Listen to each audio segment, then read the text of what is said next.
ஓம் சாந்தி. நான் தந்தைக்கு உதவியாளராக இருக்கும் ஆத்மா. நாம் பற்றற்ற மற்றும் அன்பான ஆத்மா.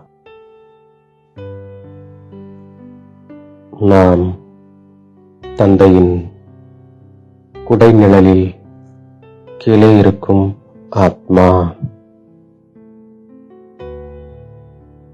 நாம் மாற்றமடைவதற்காக இங்கே வந்திருக்கின்றோம்.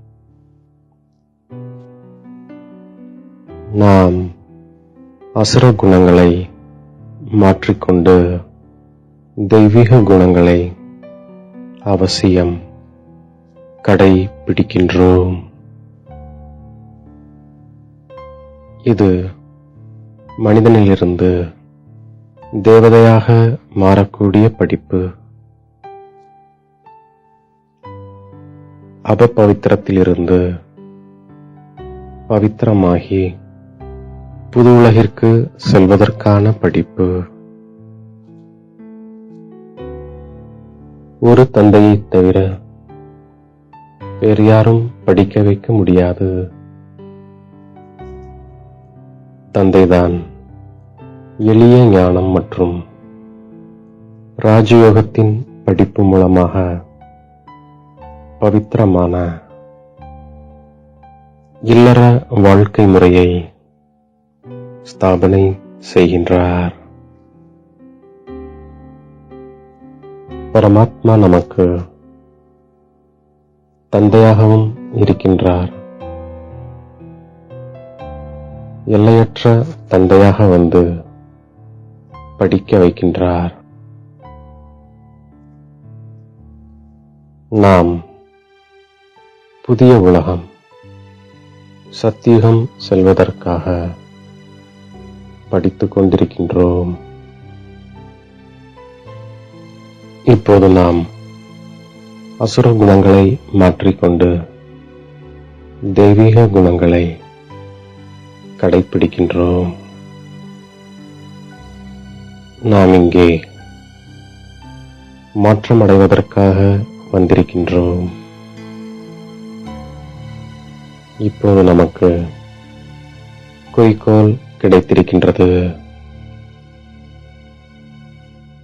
நம்முடைய எதிர்காலத்திற்காக தந்தை புதிய உலகத்தை ஸ்தாபனை செய்கின்றார்.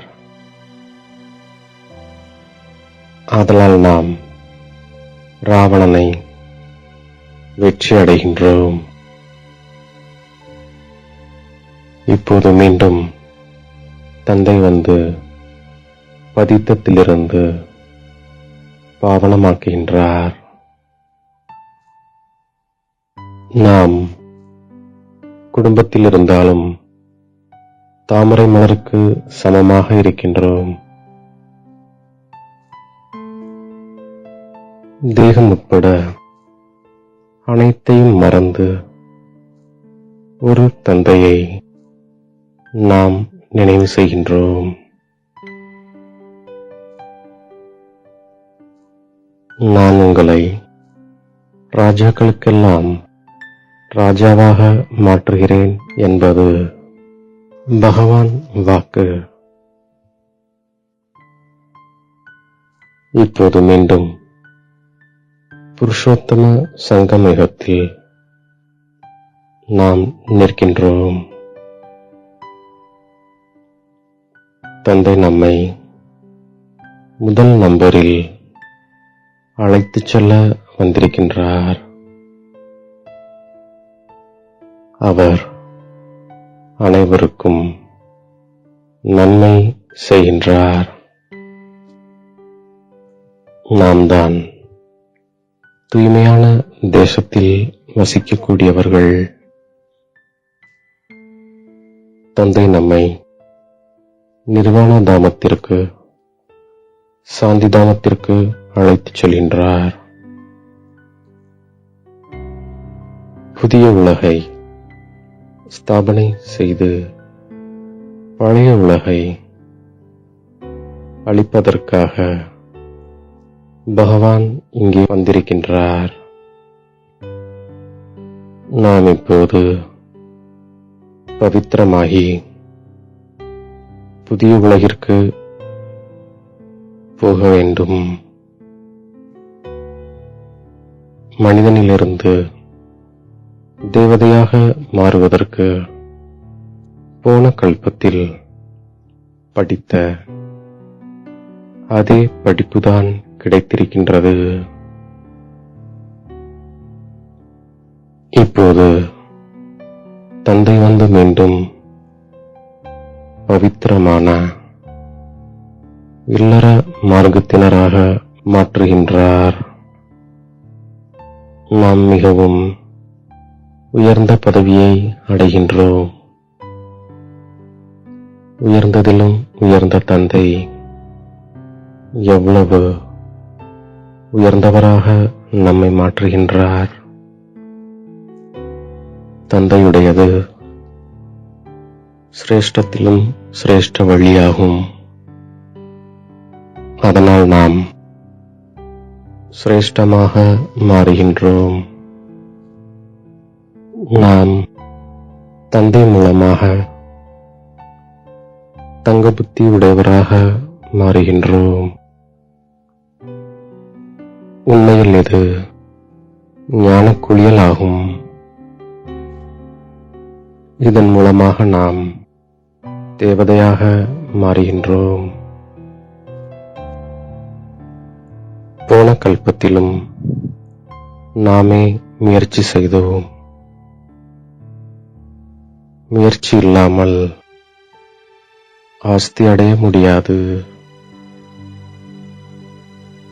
நாம் இப்போது தாமரை மலராக இருக்கின்றோம் மற்றும் செயல்படுத்துகின்றோம். தாமரை மலரின் அடையாளத்தை புத்தியில் வைத்து நம்மை உதாரணம் என புரிந்து கொண்டு நாம் நடக்கின்றோம். சேவை செய்தாலும் விடுபட்டவராக மற்றும் அன்பானவராக ஆகின்றோம். பற்றற்றவராகி நாம் எந்த ஒரு சேவை செய்தாலும் பற்றற்றவராக மற்றும் அன்பானவராக ஆகின்றோம்.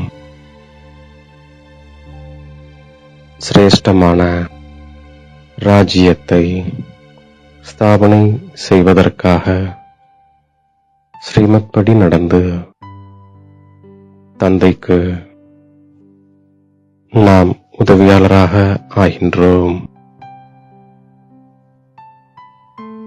தேவதைகள் நிர்விகாரியாக இருப்பதைப் போல குடும்பத்தில் இருந்தாலும் நிர்விகாரியாக நாம் ஆகின்றோம். நாம் தூய்மையான இல்லறத்தை உருவாக்குகின்றோம். நாடகத்தில் கூறப்படும் கருத்துக்களை தலைகீழான வடிவில் பயன்படுத்தாமல் இருக்கின்றோம். படிப்பின் மீது முழு கவனம் செலுத்துகின்றோம். முயற்சி செய்து நமது உயர்வான பலனை உருவாக்கிக் கொள்கின்றோம். தாமரை மலரின் அடையாளத்தை புத்தியில் வைத்து நாம் உதாரணம் என்று புரிந்து கொண்டு பற்றற்றவராக மற்றும் அன்பானவராக இருக்கும் ஆத்மா நாம். மாயா வராதபடி தந்தையின் அன்பின் குடைநிழலுக்கு கீழிருக்கும் ஆத்மா நாம். நம்மை தேடி கண்டெடுத்த இனிமேலும் இனிமையான தாயும் தந்தையுமாகிய பாப் தாதாவிற்கு கோடான கோடி நமஸ்காரங்கள். ஓம் சாந்தி.